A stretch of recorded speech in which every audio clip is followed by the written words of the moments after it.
You're very welcome back to the Locker Room podcast. This is episode number 3. We have had a brilliant response for our first 2 episodes. We're looking at football world and COVID-19 and the GA world. Today is a little bit different. We've shifted over to the S&C and Sport Science world on purpose. We've got Ross Bennett here for the first part, and then for the second part of our podcast and video up on YouTube, we would like to welcome in Ben Smalley, who's a sports scientist and S&C coach with Queen's Park Rangers Academy as well. So a nice little environment and interaction between the 3 of us. We work together, so it might be interesting, some stimulating conversation. The reason we're putting this out is a bonus episode aimed towards S&C coaches and sports scientists, obviously normal coaches as well. But for you guys, if you work in football, if you're interested in football, or you want to get into the industry or professional sport in general, head over to the website. We've got a special coupon for deelysportscience.com. It's football SS, as in football sports science, all capital letters. Just plug that into the voucher code and you'll get a nice big percentage off. We won't say it out, but you'll see anyway. I think it'll be a really good deal for you guys. Soccercology group as well. Remember, you've got your code as well, so take a look at that. Okay, so first part of this podcast, I'm going to be speaking with Ross Bennett about max speed, and then second half then we'll follow up a little bit with Ben Smalley, and then we'll go on to some information about getting into the industry as a young sports science graduate and some of the topics around that. Remember to subscribe on Apple Podcasts, SoundCloud, and Spotify, and you'll get all our great videos each week. Okay, have a listen. I'm here with Ross Bennett, Head of Performance. Again, today we're going to have a look at the max speed, max velocity work. Ross, this is different than the acceleration, deceleration, change of direction that you've previously done blogs and vlogs on. We're now moving on to the max speed work. Yeah, it definitely is. And obviously, I think it's fair to say it's different in the way we're doing it, adapting with the time. So before we were sitting next to each other, it was quite nice. Now we're remote. So yeah, different screens. But yeah, so this is the 3rd one in the series, Kiers, that we obviously would have liked to have got done a lot quicker in the series, but now we're getting round to the 3rd one, the max velocity, which obviously is going to cover the last part of the locomotive skills that we've produced. So Ross, you're going to take us through the max speed work. Can you give us a bit of an introduction first about how max speed work differs than acceleration and change of direction and everything? Yeah, for sure, Kiers. And like we spoke in all the other locomotive stuff, there is obviously some crossover between different characteristics, but that's fine. I guess max velocity work and max speed work is essentially getting a player up to their max speed. So I think of it in really simple terms in distances. Acceleration phase goes up to 15 meters, roughly, depending on the individual. Now we're looking at 30, 40, 50 meters even, making it really contextual to the sport, but also to the distance that you want to develop. Yeah, so are there any other differences then from just working on acceleration in terms of max speed? So there's the distances. So you as a coach then, you're going to be telling the players that if you're setting up a max speed drill, it's just in terms of setting up 40 meters or 50 meters, correct? In its purest form, yeah. Obviously, there's different drills we can do to supplement, let's say, running mechanics, which we'll talk about in a little bit, in a bit more detail. But essentially, then the distance will dictate the type of running it is. And if you're telling an athlete or a player to go maximal for 40, 50 meters, yes, there's a phase of acceleration in there, of course, for the first 10, 15 meters. But then you're becoming into your max speed running style, which is essentially this sort of skill we're looking to develop more. Yeah, so just on that then, so the coaching points are different, aren't they? Obviously, you're going to be looking at different aspects of the running style.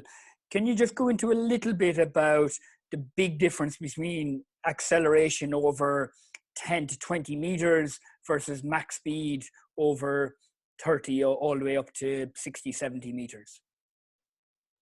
Yeah, for sure. I think it's important that we revisit the acceleration stuff just so we get a little bit of context. But of course, when you're accelerating, you're going from either like a standing still or very low velocity in terms of the speed you're moving at, and you're trying to get to quickly as quick as you can, essentially trying to move quicker within a certain time frame. So you have to start to change your body to be able to enable yourself to do that. So things like producing force horizontally. So that's why we encourage players to lean forward as much as they can within their capabilities. They spend a little bit longer on the ground in the first acceleration phase when they're ground striking, because they need to generate force with the ground. So you'll see more choppier steps, but you'll also see steps that are potentially more higher into ground contact time. So ground contact time is longer. When you then shift into closer to your max velocity and you start to hit your peak speed, you'll see a change in the mechanics naturally in the player. So they'll become more upright, which is fine, because what happens then is once you've accelerated to your maximum speed, it's all about maintenance of your speed. So yes, we can still accelerate and get faster in a top speed running style, but the whole point of it is that you want to get players to be able to produce the required force quickly on the ground. So contact time's really quick, and you see more of a cyclical nature. So quite an upright stance, quite a quickness movement of the legs, and you get quite a lot of stiffness on the ground as well. So you get this real forward lean to accelerate and longer on the ground and more choppy steps. So when a player comes more upright, and it's about trying to maintain that speed with really short time frames, enabling them to do it with quick contacts on the ground. That links on quite well then to the gym work, doesn't it? Because in some ways, maximizing your acceleration ability, deceleration ability, where there's huge ground contact forces, ground reaction forces, and greater contact time is one specific part of the gym work. And then your max speed work is kind of entering into a different aspect of your gym work. Yeah, 100%. So like you said, in terms of the first initial, we spoke about this briefly in the previous vlog, it's more around, concentric power, concentric strength, getting athletes really strong to be able to produce force on the ground. Now it becomes more about stiffness, and so plyometrics are really prevalent here, really important. So quite high stress plyos in terms of bounding. Obviously it depends on the athlete's capability, and you take them through being able to land, being able to jump effectively first, but ultimately you're taking them through a series of, whether it will be pogos, whether it be small hurdle jumps, whether it be big hurdle jumps, bilateral, unilateral, but your real coaching cue is to get contact time as small as it can, because that's going to have the greatest transfer to maintaining your max speed or within that kind of running mechanic. Yeah, it's interesting, isn't it? Because I saw some stats as regards in football and in GA as well. The average distance for your sprint is very, very short. It's only 10 meters, it's 15 meters. Now, a lot of times that will be from a flying start, but actually those max speed works in the game are often related to the critical moments in the match. So getting in and getting the goal, or sprinting back and recovering in defender. So it's a real important aspect of performance, isn't it? 100%. And like you say, it might only happen 2 or 3 times, but you're right, in that instance that it does happen, it's typically a moment where, I don't know, you're either out of balance in a position and you've got where there's a bit of space to be exploited in the invasion game, or you're exploiting that space in an attacker.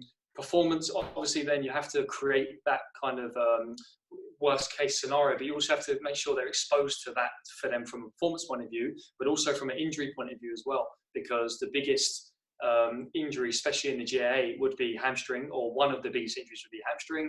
And because players aren't conditioned enough to run at their max velocity and do it repeatedly when needed, especially certain positions, the midfielders who are up and down all the time. In soccer, you've got the fullbacks, the wingers maybe on a recovery run, or depending on where they are on the pitch. So position specific, but you're right, you have to prepare the players for the performance side, but also the injury side as well. Okay, so it's performance and injury basis then. So can you give a little bit of detail of what do we actually mean when we say max speed work, and also then how many times per week are you looking to hit your max speed or close to that percentage? Yeah, there's a lot of differences in opinions within practitioners and even research. It's quite running faster, max speed development's been around for years, but actually making sure we condition our players enough and what percentage we need to condition them is something that's quite a hot topic. We like to use anywhere between 85% and above, but ideally, if you're looking really to get them, you're trying to get them as close to 100% as you can, or even past 100% if you're looking to improve performance. So when we do our max speed work, the minimum requirement is 85% as a speed exposure, but we're looking to get them as close to 100%, if not further on the odd occasion, to try and get a new max speed. So we would do this in season where you've got weekly games. The game would typically bring out a max speed exposure minimum of 1 to 2 for 85% of players. Couple of positions, obviously the goalkeeper wouldn't get one in a game, 2 centre halves, a touch and go depending on the situation. Everybody else would typically get a speed exposure in a game, but then you're looking for those players then to at least do one more session a week, which is focused on speed. And for the players that didn't get that speed exposure, the question is then, when do you try to get that exposure? Because, you know, they still played a full game or maybe a full game. It seems to me incorrect morally and also physiologically to try and get them to sprint then after a game because they haven't hit it. So you're definitely looking for 1 to 2 exposures a week. If they get it in a game, then definitely 2. You'd prefer the approach then to actually those guys who haven't played or haven't played much, get them into the dressing room after the game, get them home, and then in the following days get their speed exposure or get their conditioning at least in that period then? Yeah, I think if it's a person that hasn't played or they've only played 15, 20 minutes, then I think it's fine to do so on the day. If it's someone then that's played 90 minutes, for example, a centre half, but he hasn't hit his speed because of the context of the game, then I wouldn't feel comfortable doing it on that day. You might still wait till Tuesday, for example, and then he does speed work Tuesday, Thursday. Yeah. Okay, interesting. What do you think then about, so a lot of athletics coaches have started to come into the professional football world and into the GA world as well, where they're coming in and doing some speed mechanic work on one hand, but also like a lot of marching and A skips and B skips and stuff like that. Is there a place for that? Yeah, there is a place. There is. I'm thinking out loud here because I've got mixed views on this and it changes all the time. There's definitely a place, and I think that if you're trying to, like we did in the other qualities, we're trying to create shapes and we're trying to give the athletes little pointers and more efficient ways of moving in certain scenarios. So I do think the A skips, the B skips are good for just scaffolding, like we spoke about before, scaffolding certain patterns and shapes that you want them to hit when they're running in certain phases. But I have to say, I don't think there's much transfer to the sprinting itself. And I know there's an ideal kind of technical model that you want to create for performance and for injury. But I have to stress, I don't think I've seen much change in any player that I've worked with across all the phases and all the years in his technical model.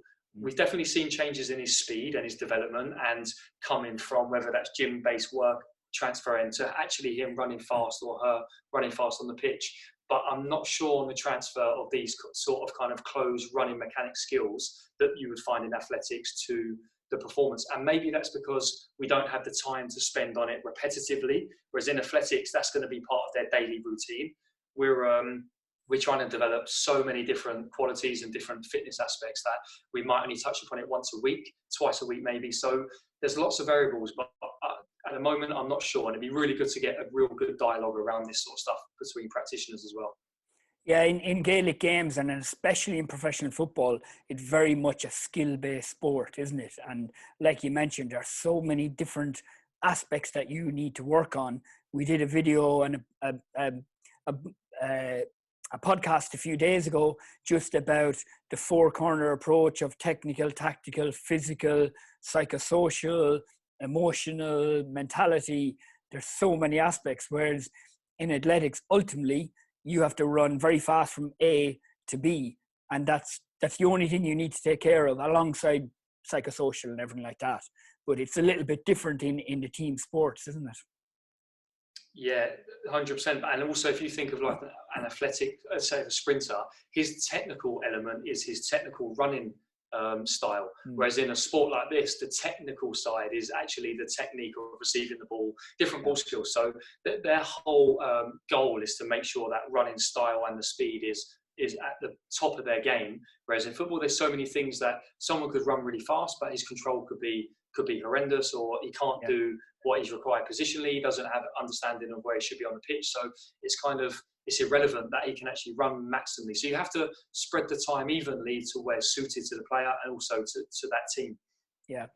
Now, are you saying then that by the time you come to being a youth, an under 18 or adult player, you can't get faster? Like, surely there are still ways, obviously, we're trying to maximize that person's speed, aren't we?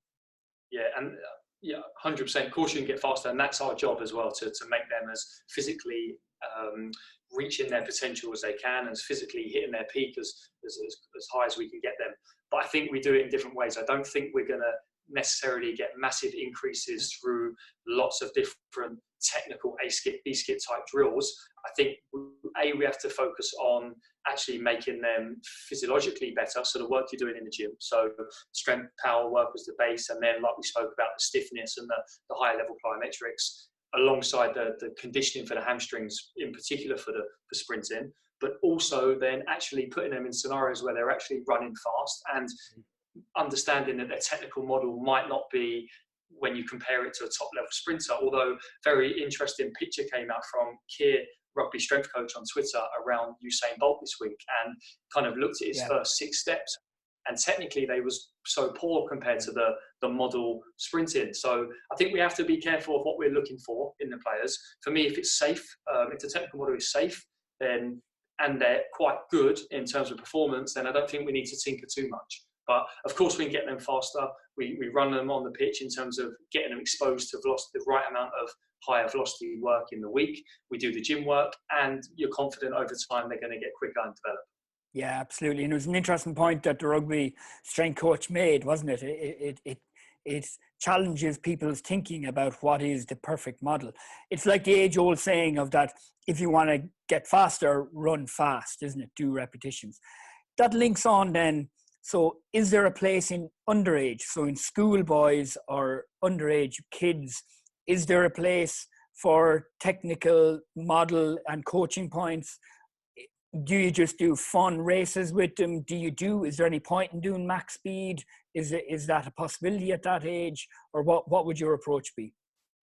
Yeah, I think with the young ones, so I mean, we're quite fortunate here at the club, QPR, that we have the young ones from 9s to 11s, 12s, what we call the foundation phase. And I think with those guys, you don't touch them with any technical drill or detail. You just put them in different races that expose them to different distances. So you get them really moving in loads of different ways, and hopefully they're starting to kind of figure out their different running styles. And also you have to remember that kids of that age aren't going to have much strength. So they're going to adopt quite an upright running style from practically the first 2 steps. So you're coaching around acceleration and leaning forward and good contact on the ground. It becomes irrelevant for the young kids because they haven't got the physiology to do it. So you're just giving them lots of different variation, but you are exposing them 100% to 30 meters, 40 meters, which to them is relatively quite a long distance.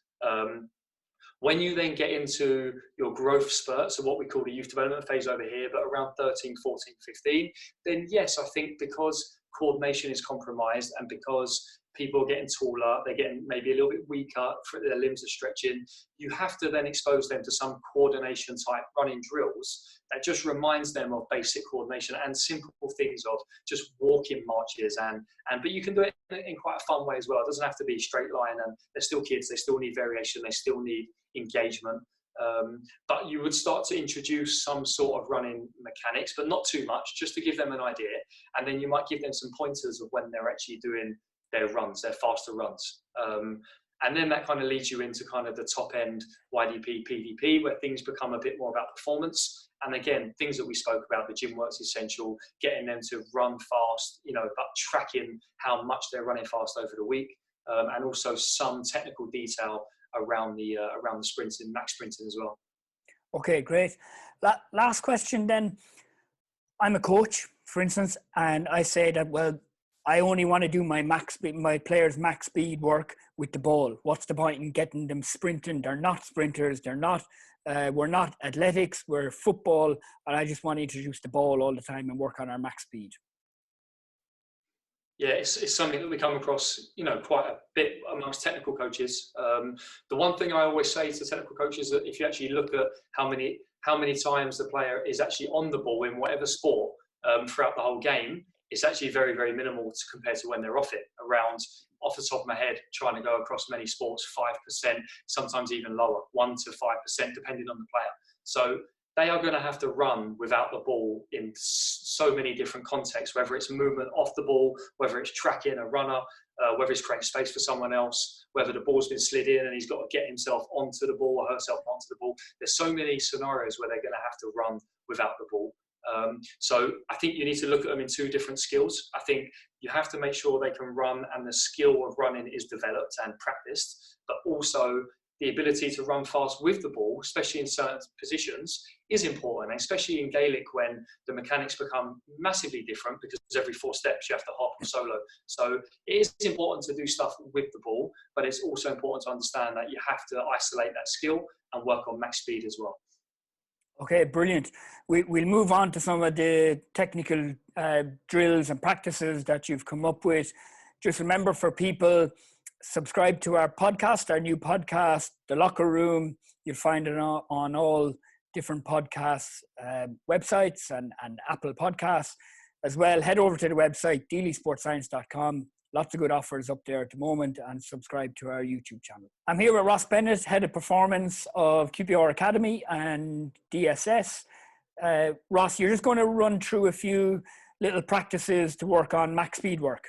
Yeah, we just spoke about a bit of theory and just a few little things around it. We're just going to give some ideas on different ways that you can develop this, because I think coaches will be able to get their players to run fast over 40, 50 meters. That's an important part of it. But then we can maybe show them different ways to make it more game specific or challenge the max speed work in different ways.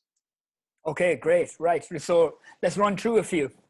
Perfect. Okay, so if you remember the continuum, I know it's been a while since we've released the last vlog, but we work off a continuum when we're developing these skill sets of closed, making things then more open and reactive, and then chaos. Now, with max speed, it's not as easy, let's say, as change of direction and agility to fit into that continuum, because essentially you still need them to run fast, and you don't want to compromise that too much. But I'm going to give some examples on here of how we can take them through the continuum. The first one is I'm sure everyone, I don't want to make people suck eggs, but it's a very simple one to make it close skill, is that you just simply have whatever distance you want to work on, you just have a straight runway. We call it a max speed runway, so this might give you some different ideas. So, well, we call it the Heathrow Express runway.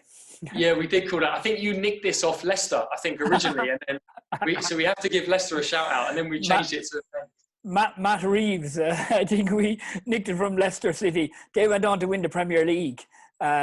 So yeah, I think it's a good source to take it from. But and we started using it. QPR got relegated, I think. Exactly. Okay, so yeah, but it's really, really simple, but it just makes it slightly different to a typical run from A to B, because it gives the players a little bit more focus. So we typically do this in terms of distances. So you've got a 10 meter, can you see that okay, kids? Yeah. So you've got a 10 meter acceleration phase. You've got a 40 meter, what we call a max speed phase, maintenance phase. And we've got a 10 meter decel phase. Now, we can stretch this out. So if you've got players who are very good at accelerating and they're not going to be close to 85, 90% or close to 100% after 10 meters, which you probably will have, you can stretch that out to 15, 20, so that by the time they get into their phase, they're pretty close to their max speed. But the whole point is that they run fast from point A here. They've got different phases so they can just see visually where they're running, an acceleration phase. And then when they're in this phase, then if they hit their reach max speed or their peak speed, you're asking them to maintain it for that period. And this is where you can tell them about the difference in technical models. And in this phase, you want to become a bit more upright. Your posture's nice and tall. You want to strike under center of mass. You want to be springy off the ground. They're the kind of key technical points you're talking about in there. And then you give them a 10 meter deceleration phase, because we still think that decel is important, but you don't want to challenge them too much after they're sprinting for 50 meters. So we think 10 meters is quite ample for the amount of distance they've sprinted. And we've just put this, or we're going to put this drill up on the website for the resource as well, so people can see Ciaran running really fast in the max speed way. Ross, what kind of repetitions or sets and recovery time are you looking at then? Yeah, so if you're going for max speed gears, then essentially you want quite a long recovery time in between. But I see students and I see academics, talk about 3-4 minutes. Now, textbook recovery time, yes, you need 4 minutes to make sure that neural system's completely recovered, etc., etc. But we have to be realistic. If we're doing, I don't know, one set of 6, for example, of a max speed, and you're having 4 minutes rest in between, 35-40 minutes of the session gone, plus you've got to do your technical work, etc. So you have to be really realistic in how you're going to fit this in. So I just make it simple in terms of max speed. You run the rep there, you walk on the way back, slowly on the way back, so you feel recovered. Your heart rate's kind of come down to fairly normal, 80, 90 beats, still going to be a little bit elevated. And then when they're ready to go again, they go again. So, and normally we do warm-up sets, but one set of 5 max runs would be more than enough. You'd probably do 2-3 warm-up ones. 5, that's quite high level sprint session in the team sports. If you only get 2 or 3 maximum reps, you're still going to get a good 120 to 150 meters high speed running, probably 100 meters of sprint distance as well. So more than enough, I think. It's important to mention as well, Ross, that this is not a conditioning drill, isn't it not? Like this is a locomotive quality or a skill that you're working on. So like you're not looking to really beast players and improve their conditioning and fitness in this. No, and that's a really good point, and it's about the quality of the run. So if you give them like only work to rest, if you do an RSA protocol where your work to rest is 1 to 6, then the quality and the speed of the run is going to be really low. It's not going to be, it's probably going to be, you could probably maintain 85% maybe if you're quite well conditioned, but you're not going to have the speed that you need to really develop this skill. But just on that point, Kiers, when we introduce players back into the rehab and we start to increase their speed on the pitch in their rehab program, you can actually do a work to rest of 1 to 6 at a certain speed. So you do get some conditioning of hamstrings and high speed running. But when you're looking then to develop their max speed, then you come off the work to rest ratio and you give them enough recovery that allows them to feel fresh and ready to sprint again. Yeah.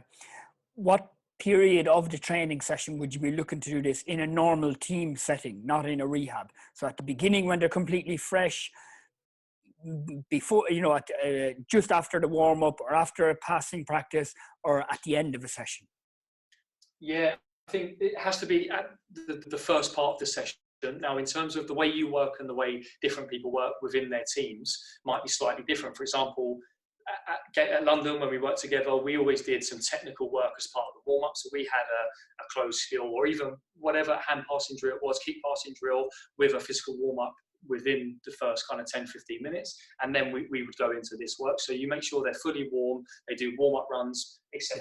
Or if you work very traditional in the sense that you have the first 10-15 minutes with the sports science S&C, then you do it within that first part. But you wouldn't really do this at the end of training. I think that if they trained hard enough and it's been a fairly taxing session, the injury risk is obviously higher and the quality of the speed you're going to get is going to be lower. Okay, great. So moving on then to more open skill and reactive skill, it gets trickier, doesn't it? Yeah, before we go to that though, Kiers, I just want to talk about something that we've introduced this year and something I think that's quite prevalent in the sprinting world and development, and talking about not just running in straight lines and talking about this curve running concept. Because if you think about a lot of the running that players would do within their game scenario, it's probably not going to be always in a straight line. They're going to have to make good angles, they're going to have to curve the run, whether it's beating the offside trap, whether in Gaelic it's running in behind, you're not making it predictable, or you're moving to receive the ball. It's not always going to be as simple as straight line running. So I've just put a couple of scenarios that we've done in terms of what we're filming and got coming up onto the website. We just, obviously, you still need to keep the speed high, right? So you can do this however you want to do this on a pitch. Let's just say, so start position A, start position B, and you literally, so same principles apply in terms of distance, and you're just seeing whether they can maintain their kind of max speed, similar to a 200 meter bend. If you think of the first bend, you just kind of, but maybe a little bit smaller distances, around 40, 50 meters.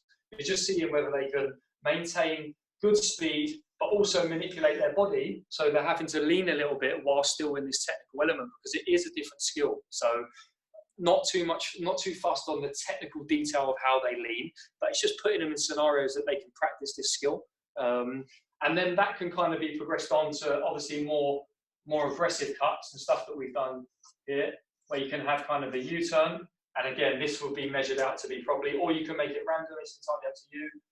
And you're just getting them to lean around the bend as they're running. So just a couple of different ideas. You've got a C run, if you like, there over a larger distance, and you've got a U run there as well. So, and obviously you need to do it off both sides. So you're challenging them off both sides. And if you do it yourself, it's actually quite an interesting concept of trying to maintain your speed and curving around the bend. So that's probably the next one I just want to speak about, if that's okay. Yeah, absolutely. A really good one as well you can do potentially is chasing games, can't you?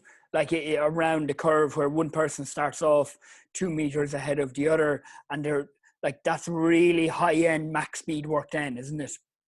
Exactly. And that's where you kind of take it to more reactive and kind of chaotic, even though you know that you're going to start there and finish there. You're going off the player's speed, and that's when you're going to really hit their peak speeds, because if you get the matchups right and you get people at similar speeds, the competitive in the players is going to drive that speed a little bit more. So 100% you're correct. You definitely would start a session on here, maybe the first week. You start here so that they get used to the movement, and it's probably something new, same as that really. And then you can add in a race or a partner chase where you give someone 1 meter head start and they've got to try and chase him down.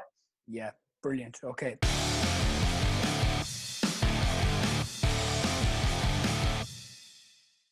Welcome back to the second half of the Locker Room podcast. So in the first half, we spoke to Ross Bennett, head of performance at Queen's Park Rangers FC Academy, all about max speed development. I'm delighted then to welcome in Ben Smalley, who, as I mentioned in the intro, is a sports scientist, S&C coach in QPR Academy as well. And we're just going to have a chat about the max speed. Ben, you're very welcome. Do you want to initially just have a quick intro about where you work, what you've done, where you are in your education and accreditation, just to give the listeners a bit of a background of your career? Yeah, 100%. Ciaran, cheers for having me on.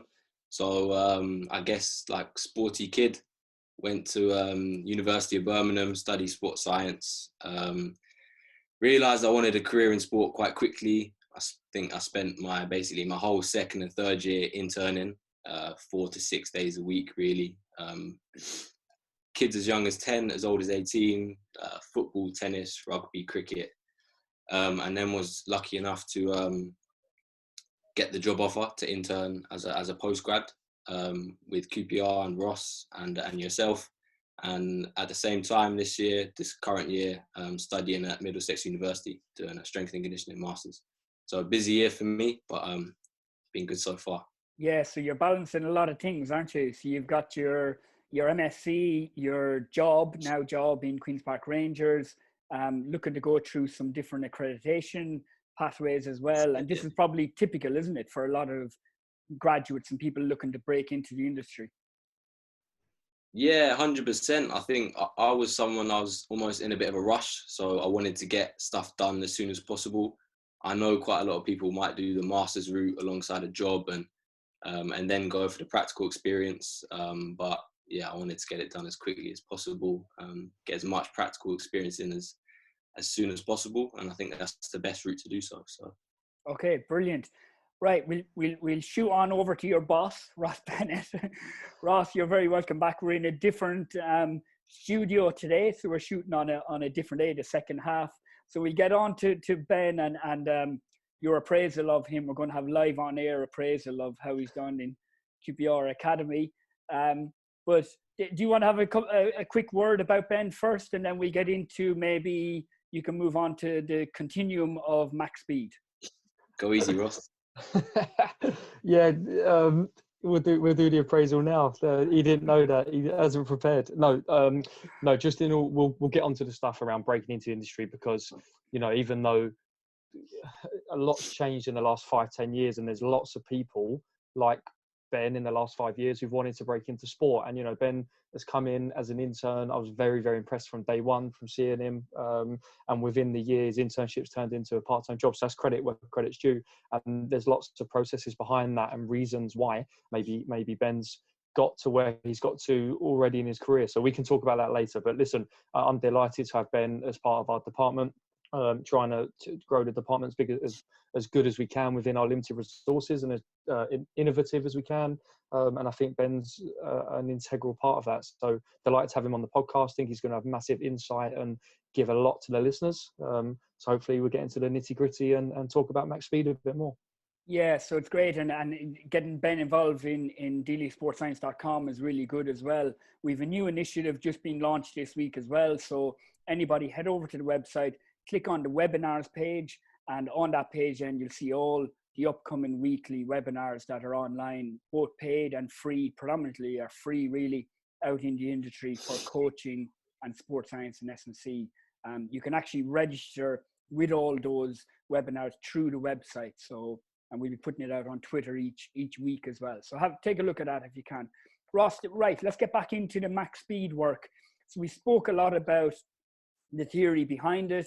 You also gave some examples of the initial closed skill max speed work with the Heathrow Runway Express that we spoke about. Do you want to just remind our listeners then about people who've seen the videos will be up to speed on this, our members, but just as regards the continuum going from closed to open onto chaotic, and just the little bit of the theory around that. Yeah, I think that's important to talk about. And obviously this continuum spreads across the different locomotive qualities that we want to develop, or we try to develop the locomotive skill aspects of it, as well as the physiological benefit of getting them to do these certain modalities. So we had the accel decel kind of focus, we had the change of direction, shifting into the agility, and then now we're looking at the max speed. And the continuum works from a very close skill where there's not much thought process or decision making going on. So it kind of lends into max speed quite nicely with the runway, as you said, Kiers. Just getting them to run from A to B as fast as they can in a very, very, like I said, close skill environment, but just focusing on them getting up to certain percentages of max speed and working on certain technical elements, depending on how much depth you want to go into. That will then shift along the continuum to then becoming more reactive, where there starts to become more of a cognitive stress to the players.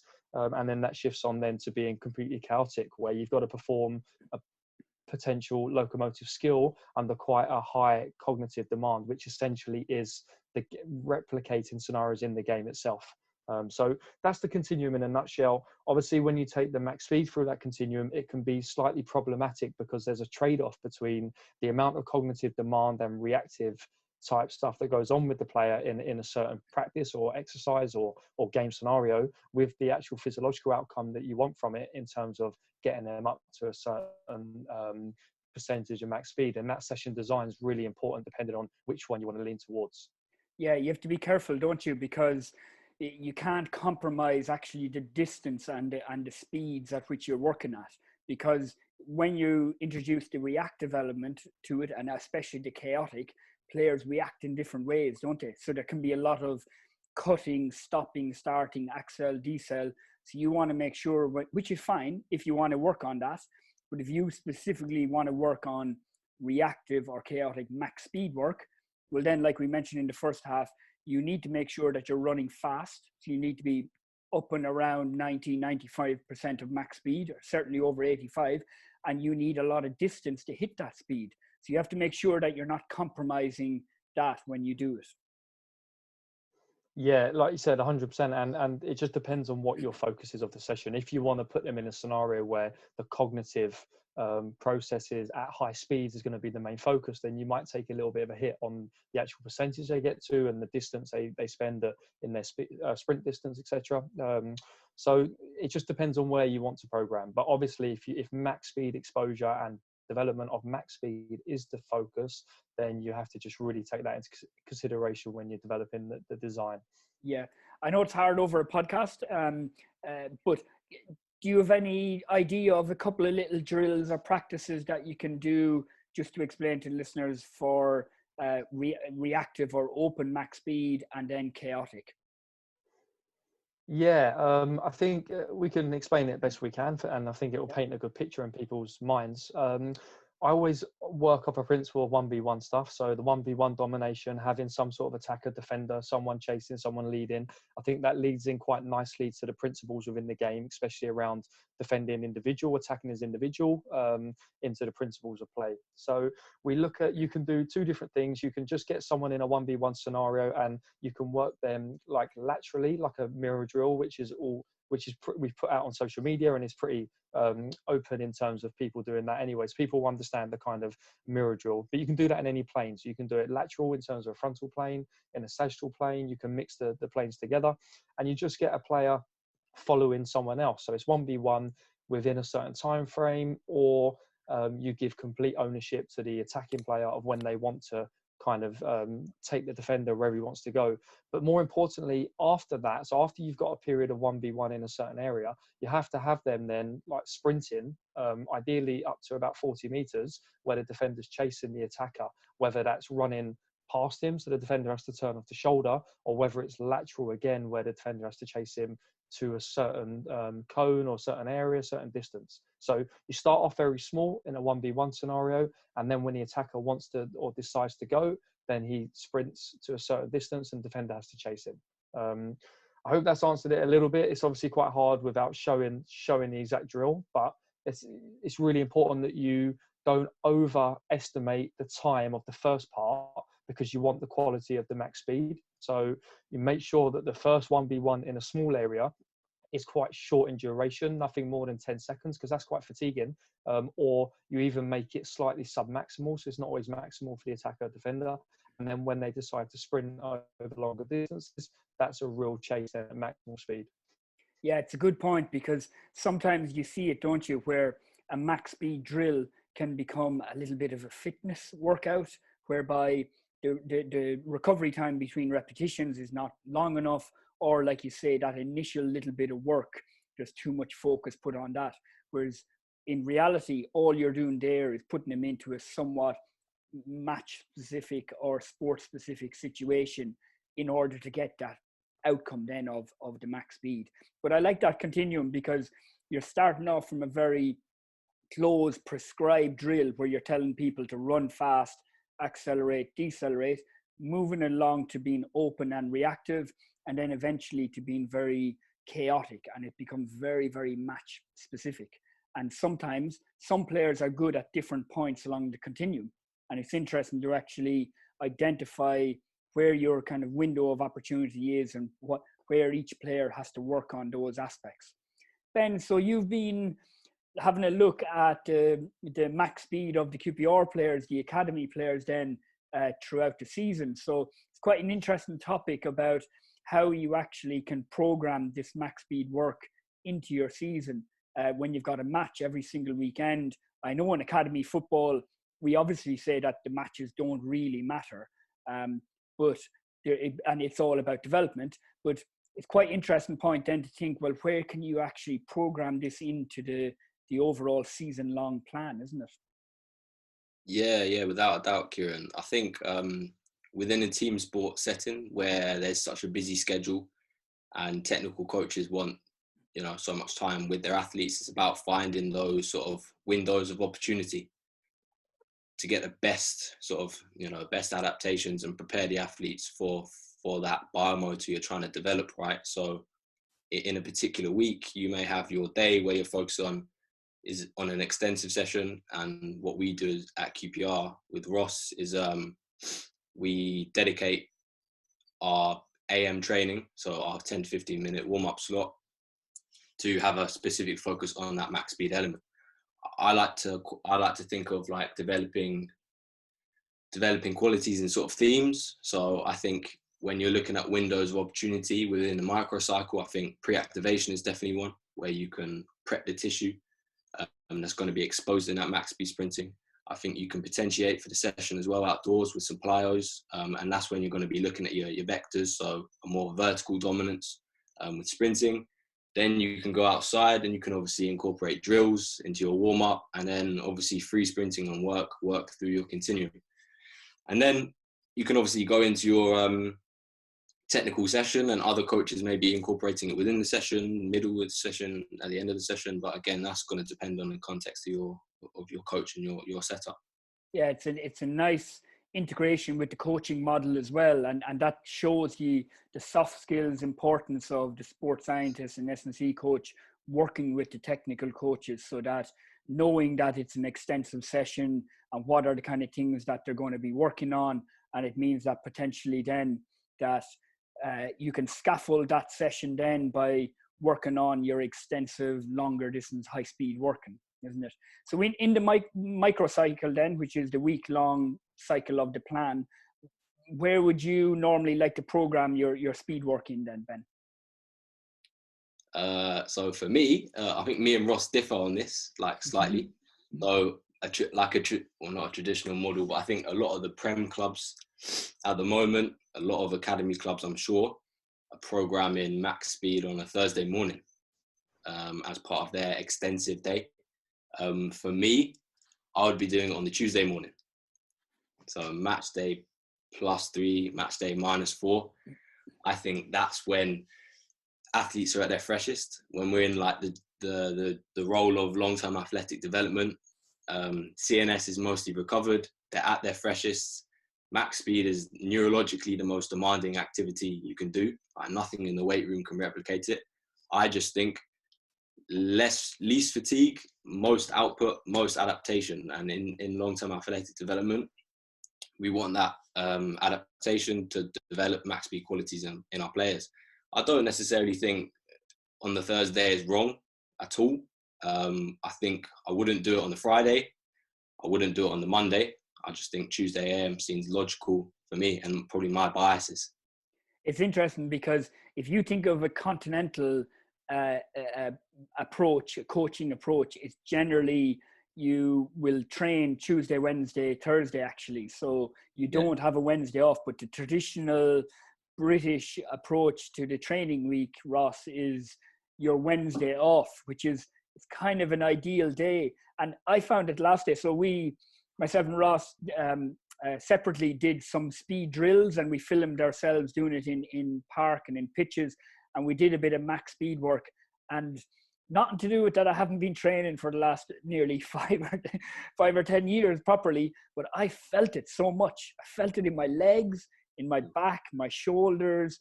Like, there is no other thing that you can do that probably pushes the body physically as much. But Ross, you're ready with Ben's P45, and you're going to tell him what's what anyway. Listen, I'm glad so early in the podcast we got a difference in already, and that's what I encourage. I think that just I think that just shows that how, even though as a department we're working together and we're looking, but what a dynamic we've got at the club. And that's where we're trying to, you want people all the time challenging ideas, challenging the tradition. You know, as we get older and lose touch with the new research and the new stuff, we need people like Ben to come in and to shake things up at time, and that's important, you know, because it keeps things fresh. But just on that point, and I think it's a really good point that Ben made, and it's something that we've been speaking about. Like, two things are, if you're looking to saturate like a physiological, let's say, capacity or target within that training session, and to really work with the coaches, then you might then get a bit of conflict. So you might look at max speed work in terms of like the physical outcome in the first 10-15 minutes, but then the physical outcome within the session on a Tuesday becomes very much accel decel based. So you actually don't work completely in tangent with the coaches, you kind of work slightly opposing, whereas on the Thursday then you become more change of direction, agility based, but then you want the coaching work to be a bit more extensive. And I know there's arguments to say, well, why don't you flip the coaching side? But trust me, when you're doing the 1v1s, the 2v2s, and it's very, very hard on the legs, like the accel decel work saturated within the training session, the small sided games, like that takes quite a long time to recover. And I'm not sure how comfortable you would be doing that on a Thursday. So they're my questions on, do you want to link the whole physical focus in line with the technical practice and really overload and saturate that? Or do you want to work in contrasting qualities, I guess? Yeah, no, isn't it? Ben, are you coming back on that? You're retorting back? This is a bit, we've set up a debate. Okay, no, that's an interesting one, because it probably leads into contextualized scenarios then within training. So obviously we want to maximize the physical quality, the locomotive skills, and the physiological qualities. But of course, at some stage, we have to put them in, like, not only kind of match specific scenarios within the continuum as a drill or a practice, but we need to start introducing them into the actual training, don't we? We need to integrate them into the tactical focus of that session with the coaches. Do we really want to have a chat about that and just some of the challenges involved trying to get that implemented? Ross, you probably touched on it there, trying to get those things implemented with the coaching staff. I mean, we're very lucky with the people that we work with. They're very, very open. Paul Furlong, Chris Ramsey, all those guys are really good. Paul Hall and the Impy. But do you want to touch on that, just the challenges involved in that? Yeah, I'll go quickly, then I'll hand over to Ben. Kids, in terms of, we are very lucky. I mean, we have good relationships with our coaching staff and our senior staff, but that's took a bit of time to build up to. You need to do that over time, and you can't kind of gain that instantly, I don't think. But what you have to remember is as well, the philosophy at QPR, and quite a well documented philosophy that's got quite good success amongst technical players, is very tight and technical, and a lot of the drills we do are very technical based.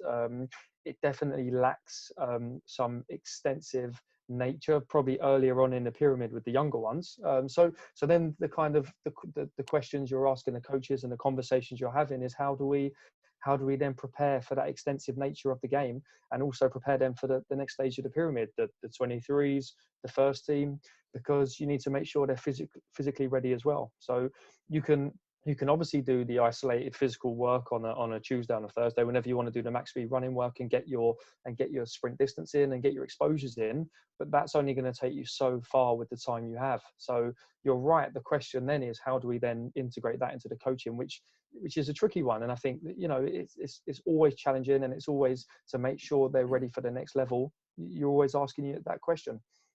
So Ben, the contextualized scenarios then of max speed is something that you're particularly interested in, isn't it? Yeah, for sure. So I think, as Ross touched upon, it's important to have that relationship with your coaches, educate them about why we need to prepare our players in a certain way. If you're only ever doing small-sided practices, then you're effectively never preparing your athlete for a scenario on a Saturday, right? Always preparing for the worst-case scenario. So we need to get our high-speed running volume in. We need to get our sprinting exposures in. And I think for coaches, the more we can integrate stuff into their practices, the more they're going to get on board with the stuff we do. So it's about having that relationship with, I believe Ross does, have a good relationship with the coaches, trying to create a practice that can integrate technical work and the physical work we're doing. And yeah, blending it all together as best as you can. So I think it's very important. Yeah, you're trying to really get those qualities and those aspects of max speed and other locomotive skills. You're trying to get them into the technical practices, aren't you? So you're not trying to crowbar in, this is a max speed run. Like, from my experience of working in football and as a coach in Gaelic football, you want to practice that you actually you're practically not even aware, and the players aren't aware that, right, I'm working on my max speed here. They think that they're running to get into position or getting on the end of the ball, getting down the line for get a cross in, whatever it is. So they're not even aware that, okay, well, this is actually a really good physical practice as well, that you're working on your speed. Yeah, definitely. And I think it was the James Wild podcast listened to the other day. He was on Pacey Performance. And he was talking about his session structure and what he goes through, for example, how he preps and his jumps, and he goes through free sprinting, and then I don't want to butcher his words here, but like contextual sprinting. So building in that max speed work into a position scenario. So in a football case, that might be striker setting, spinning, and doing that 30-yard dash to finish. I think just all those elements really help development of the player, and again, the relationship with the coach. Okay, brilliant. Lads, just on that point quickly, I think that it's quite prevalent that the drills actually look like the 11v11 game will actually get those outcomes. And like, whether you're doing a phase of play, whether you're doing 11v11, whether you're doing a function, but if you've got unit work and they're in the realistic distances that they are on the pitch, typically you'll get the speed outcomes that you want. It's the tighter practices that become overloaded on the number of actions and technical actions that actually don't get the max speed and high speed running that you're looking for. Yeah, exactly. It's like you speak about the pitch geography all the time. Okay, we'll move on to just having a chat about breaking into the industry as a young sports science graduate, and we'll just have a chat from there.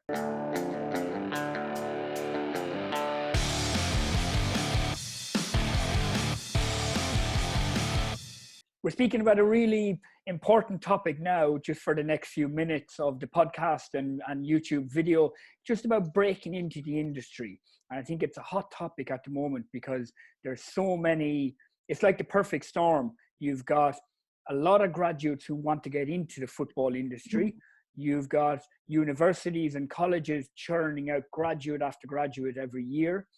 You've got football clubs who are looking to cut down on costs and the running costs of paying their staff and everything like that. But you still have people who are mad to get into the industry. Ross, it kind of brings around the question then of, is it worth it? Is it worth actually going through this whole process to try and get a full-time job in a professional football club? Interesting question, Giz, and something that I've deliberated a lot about in the last few years, seeing the amount of people that want to get into this saturated market now because of essentially people that are really passionate about this industry and this job. It's a fantastic job to be in, and there's unsociable hours, there's not always glamour, it's not always rock and roll, but it's, if you're really passionate about sport, then obviously that's where you want to be, and you want to go to work and enjoy it. And an honest question, if I would go into this market, if I'm starting a degree tomorrow or applying tomorrow, would I apply for sports science and S&C in this crowded market? I'm not sure. I'd definitely go into do some sort of performance, some sort of management, some sort of leadership role. Ultimately, that's what I like doing and like developing teams. Would it be in a football S&C sports science department?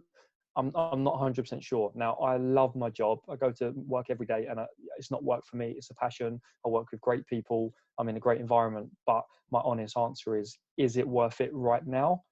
I'm not sure.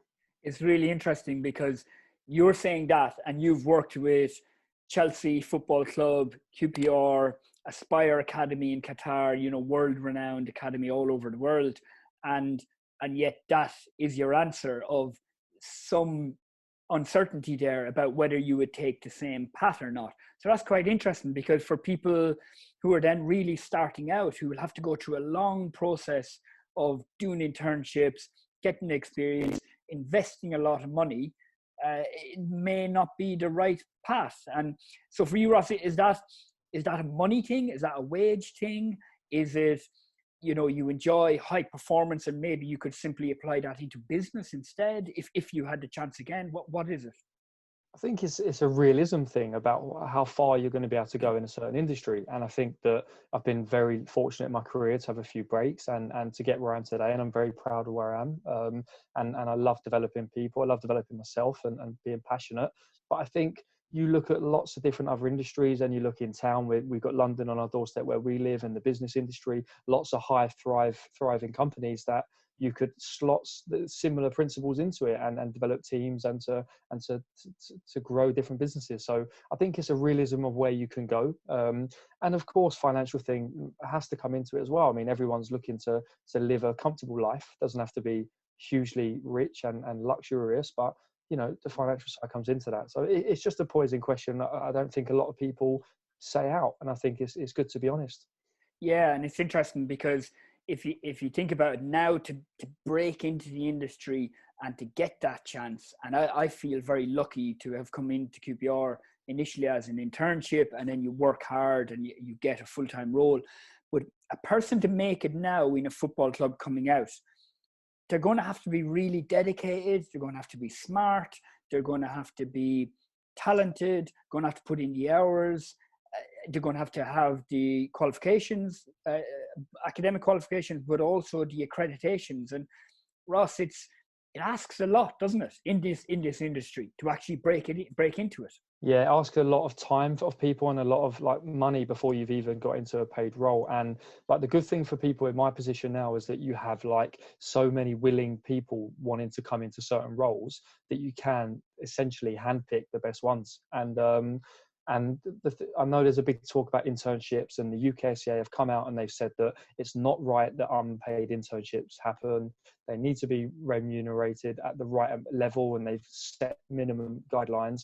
But I'm sorry, it's not us you should be talking to. We're getting kind of guidelines off the CEO of the club, off what finances we have to offer. We have very limited control over the company's finances, so they can put out stuff all they want, but that is part and parcel of industries where clubs have limited resources, because we want to improve services. There's people willing to come in and at the right time of their career do it for expenses only or for good experience to hopefully get them a good job. And a good example is Ben, obviously coming into in our department this year, who's gone from internship to a paid role. So it is successful for the right person. Yeah, it's interesting because, as you say from the outset, that we're not running down the industry. We're not running down to positions, because we go to work every day and you don't feel like it's a job or it's work. You're turning up, you get to go out on the pitch with young players. It's about development, about performance. And there's so many good things happening in clubs nowadays.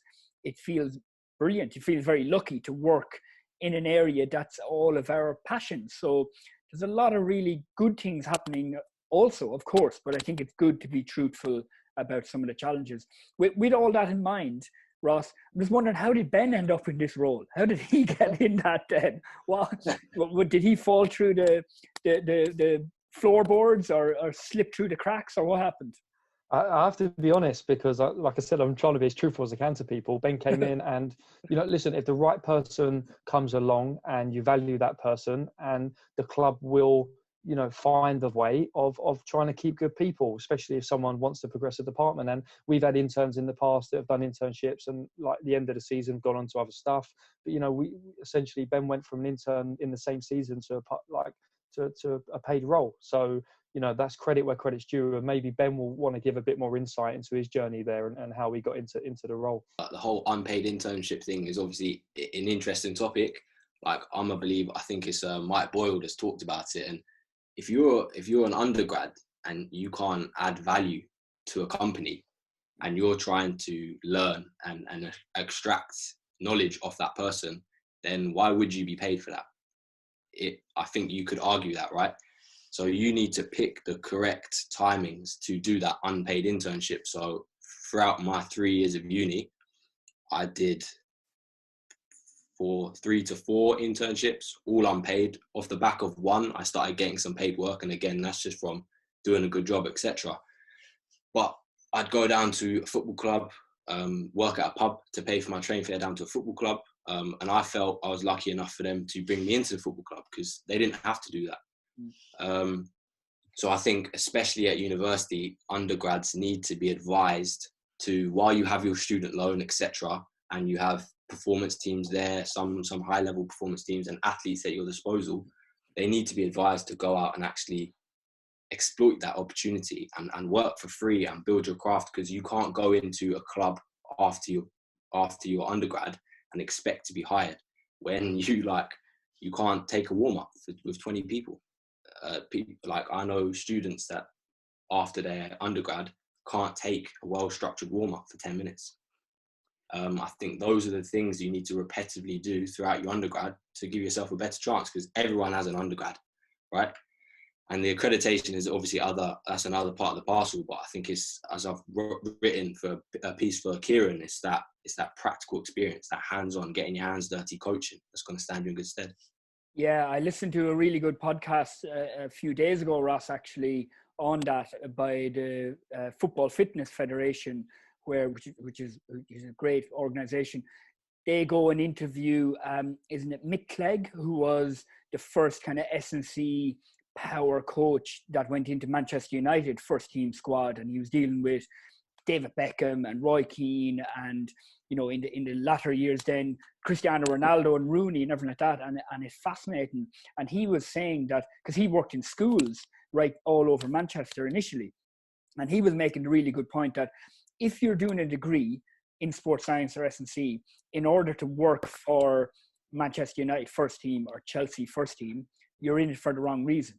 They said that you need to be able to go in and coach a classroom of kids and young kids to, to do whatever sport or activity or fitness or whatever it is, and enjoy that and love it, but also be good at it.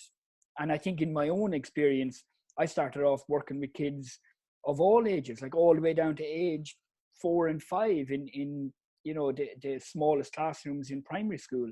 And in ways, that's the essence of coaching. That's the real coaching, where you're teaching skills to really young kids, because you have to break down everything so much. And that's where you build a passion and you develop coaching skills. Yeah, 100% kids. I think the best coaches have worked across different age groups. I don't think they've necessarily been in a rush to get to the glamour of the first team either. I think they've learnt their craft for years and years, and like Benny said, invested in time early on in their career, in their undergrad, their masters, or whatever education pathway they take, and through different accreditations, but then got lots of experience of working with different age groups, different sports maybe, or if you want to focus on one sport, again, up and down academy structures, and had a real solid philosophy and coaching process before you kind of go into that top end job. So that's kind of my thoughts on it anyway. Yeah, I think there's a number of streams to it in my mind. That obviously you get the coaching experience, you must get the qualifications. You need a degree or masters or whatever it is, but also you need to network, you need to contact people. Like I always say to people, that if they're contacting me and they're looking for internships or work experience, don't stop after one email or one message. Make sure that you contact again and again. And when you're contacting somebody in a club, instead of telling them why it would be great for you to get a role in that club, tell that person what you can actually add into that organization. So why QPR or Chelsea need that person. So what you can add to the whole department and the football club and the other sporting organizations. They're really important things, aren't they, I think? Yeah, and the only way now that we take on interns, really, we don't really need to advertise anymore. So we've got people coming through on Twitter. Ben messaged me directly on his first thing on Twitter and just said, look, is there any opportunities? Like for me, I reward that behavior. That's great behavior. So anyone who messages me like that's in with a chance of getting an interview and an internship. And I don't want to have to ask people to formally apply. If people want it quite badly, then I think they'll be, like you said, active in their networking and trying to get into the industry. I think you have to be diligent and determined as well, don't you? I like when somebody contacts me and follows it up, and also it's not a cut and paste job. It's like a dedicated mail to you or message to you. And simple things about, if they send over a CV, that it looks good, and there aren't like simple things like there aren't spelling mistakes and stuff like that. And you might think that's funny, but if you want to be a sports scientist in a sporting club, then you have to be very diligent with data and details. Yeah, I mean, that all that stuff goes hand in hand, and it's about having pride in your work, especially when you're working with data and with players and presenting stuff. You want real detail and people to have a good eye. So I think that stuff makes good impressions, and then you can back that up with hopefully meeting people in person and showing off your character and personality. Yeah, I think another thing to add, sort of jumping on what you said, is like, I like the saying, how you do one thing is how you do everything. So when you're an intern and you don't have the skills to maybe add value and you're the fly on the wall, fill up the waters well, fill up the protein shakes well. And then when you get your first opportunity to coach, do a good job, fill out the spreadsheets correctly. As you said, make sure the cover letter's excellent. Always be polite, ask questions at the right time. Don't pepper people with questions when they're working. I think it goes a long way, sort of having a right character around the environment. Because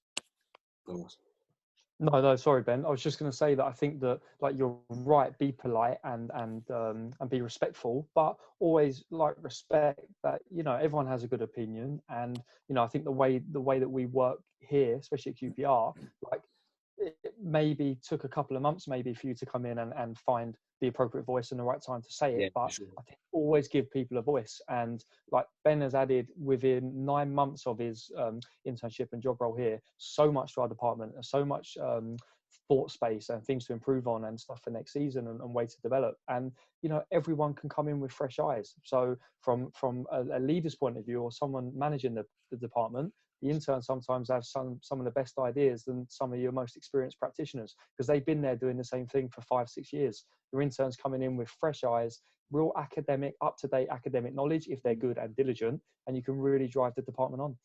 Yeah, for sure. and when we ask our players to be diligent and watch the detail and clean their boots properly and act really well around the club and everything. So obviously then as a staff, we expect that of ourselves and of each other, don't we? We expect that we're on time and do things well. But as you say, Ross, then you want people to come in and in the right manner, challenge things and bring new ideas and bring new aspects to it. And like, if you think of it, going through, for instance, the UK SCA accreditation during your masters or right after it, it's quite a good thing to do, because it's fairly academic, it's very rigorous, and you can bring in new ideas and start challenging people in the club. Yeah, the UKCA obviously is a great platform, and it gives people, like I always say, it gives people the minimum amount of knowledge and the standard expectation you want someone to come into a role with, in terms of basic program principles, basic coaching points, and development and delivery of sessions. Might be good to get Ben's thoughts on the UKCA, because I did mine about 10 years ago, so it's evolved a little bit now. But just to get Ben's thoughts on what his current experiences going through that is, and then we can maybe link that back to the max speed stuff, Bennett, if that's all right. Yeah, for sure. So in terms of the UKSCA, I sort of knew it was a prerequisite. So you need your degree, you need your masters, and you need your UKSCA to sort of stop your CVs getting put in the next pile where you're not going to get an interview, right? So I started in uni sort of putting together my way of how I'm going to pass this assessment. So it's comprised of four components. The weightlifting, I think the resources are out there to go and learn how to weightlift. I taught myself how to weightlift. So I've passed 3 of the 4 modules, looking to pass my 4th one. Well, I would have without COVID getting in the way. I think we've got the speed and agility plyos. Again, the technical models are out there, learn them. And then it's about actually practically applying that with athletes, yeah. You've then got your multiple choice question. Do you have a good understanding of basic physiology and biomechanics? And your case study, can you program? Can you deliver a program to an athlete over a long period of time? And that's the stuff, in my opinion, you can all do as an undergrad. You can do the workshops, and yes, they're expensive. So I think I understand that some people can't do those, but I think overall the assessment is achievable without them, in my opinion. Yeah, and the case study is about getting out there and coaching and programming and learning off mentors and what the best way to do things is. It's a great journey. I think one of the problems or one of the issues that come out of the UK SCA is that they're quite rigorous in that, well, this is the model that you must do, and these are the important things, technical model that you do on max speed or locomotive or whatever it is. So Ross, when you bring that into a club and into a practical and applied setting, sometimes like those models don't always fit. Like we spoke about earlier, that the most important thing is the technical practice and the football session and dealing with the coaches, and they don't always fit into that applied setting. Yeah, I think it's a hard one for organisations like the UKSCA, because they have to set a minimum standard of knowledge and delivery and execution of certain coaching cues that someone has to present on that day. But yeah, going into then, like your learning doesn't stop there. Just because you got a UKSCA accreditation doesn't mean you're a great S&C coach, sports scientist, because like your experience and actually like seeking alternative CPD and listening to some real good, like Ben mentioned, James Wild is a fantastic resource for speed development. You've got Paul Caldbeck, who's doing some great stuff within contextual sprinting in football. I was very lucky to be at university being taught by John Goodwin, who for me is biomechanically one of the best I've ever seen and listened to, and I had him regularly week to week. So you've got all these other alternative CPD methods that you can go and sort, but the biggest thing is your experience and working with different players and what works and what doesn't. So, you know, delivering certain sessions and technical sessions around speed, I've questioned them. I've questioned around A skips, B skips on their transferability. I like them from a scaffolding perspective of different shapes, but their transfer when you can only do them like once or twice a week within a warm-up, on how much repetition you can get them into and how much transfer that has into the sport, may be something that is questioned, and maybe something Ben has a bit more insight in, as he's the lead CPD researcher at the minute, being on furlough. Yeah, it's really interesting that I remember just before we were finished up with COVID, or due to COVID, I was doing a little S&C session with the younger kids. I think maybe the 13-year-olds, and we were doing some marching and stuff like that. And one of the underage academy coaches, Akin Lord, who I'm sure is listening, said to me, "What are you doing, mate? I looked over and you're doing marching with the kids." And he said, "I'm done with sports science. That's it. I'm finished. No more."